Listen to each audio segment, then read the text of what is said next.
यह इतिहास का सबसे बदनाम जहाज टाइटैनिक है। उस दौर में दुनिया के देश सबसे बड़ा, सबसे तेज और सबसे शानदार जहाज बनाने की होड़ में थे। टाइटैनिक उस समय की तकनीक का एक चमत्कार था। जब यह 1912 में रवाना हुआ, तब यह इंसानों द्वारा बनाई गई सबसे बड़ी चलने वाली चीज थी। एक ऐसा जहाज जिसे अडूबने वाला माना जाता था। लेकिन करीब 4000 किलोमीटर की यात्रा के बाद ही हादसा हो गया। 1500 से ज्यादा यात्री और क्रू बर्फीले समुद्र में समा गए। एक सदी बीत चुकी है, फिर भी उस रात की पूरी सच्चाई आज भी रहस्य है। बचे हुए लोगों के बयान भी एक दूसरे से अलग थे। कई ऐतिहासिक रिकॉर्ड मौजूद हैं, लेकिन सब सही नहीं है। सच जानने का सबसे भरोसेमंद तरीका है विज्ञान। टाइटैनिक का मलबा पहली बार सितंबर 1985 में मिला।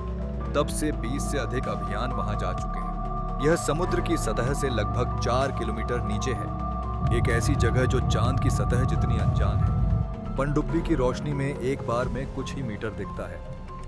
पूरे मलबे को आज तक कोई एक साथ नहीं देख पाया। पुराने समय की तकनीक से इसे समझना बहुत मुश्किल था, जैसे अंधेरे में गंदी खिड़की से शहर का नक्शा बनाना और हाथ में सिर्फ एक टॉर्च हो। आज भी इस अंधेरे में कई अहम सुराग छिपे हैं, लेकिन वैज्ञानिकों की नई टीम सब बदलने वाली है। इसे फंड मिला है RMS टाइटैनिक इंक से। पहली बार टाइटैनिक को दिन की रोशनी में देखा जाएगा। टाइटैनिक मैपिंग प्रोजेक्ट में अत्याधुनिक सोनार तकनीक का उपयोग हो रहा है। लक्ष्य मलबे का सटीक डिजिटल मॉडल बनाना, जैसे समुद्र का पानी हटा दिया गया हो और टाइटैनिक समुद्र की तली पर साफ दिखाई दे। लेकिन इतनी गहराई पर स्कैन करना बेहद कठिन है। Autonomous under water vehicles 3600 metre नीचे उतरते हैं। ये रोबोटिक यान मलबे से सिर्फ 10 मीटर ऊपर उड़ते हैं। सोनार से दूरी मापते हैं, जैसे कोई विशाल लॉन काट रहा हो।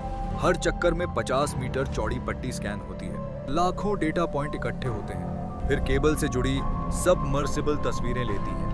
हर दिन नई जानकारी सामने आती है। 160 घंटे से अधिक वीडियो रिकॉर्ड हुआ। कुल डेटा 37 टेराबाइट। इसे समझने में हफ्तों लगते हैं। कंप्यूटर लाखों पॉइंट जोड़कर 3D मॉडल बनाते हैं। विशेषज्ञ हजारों तस्वीरों को जोड़ते हैं। यह काम पूरा होने में 6 महीने लगे। 200 से अधिक मोज़ेक इमेज तैयार हुई। आखिरकार टाइटैनिक की नई तस्वीर सामने आई। एक ऐसा मलबा जो 100 साल से अंधेरे में था, अब बेहद साफ दिखाई दे रहा है, जैसे समुद्र खाली कर दिया गया हो। विशाल आगे का हिस्सा बॉव तली से ऊपर उठा दिखता है, मानो उसके डेक पर फिर से धूप पड़ रही हो। अब वैज्ञानिक पूरे मलबे के क्षेत्र को नाप सकते हैं। यह 1.5 वर्ग किलोमीटर से ज्यादा में फैला है, लगभग 200 फुटबॉल मैदानों जितना। यह 2 मुख्य हिस्सों में बटा है, आगे का हिस्सा और पीछे का हिस्सा।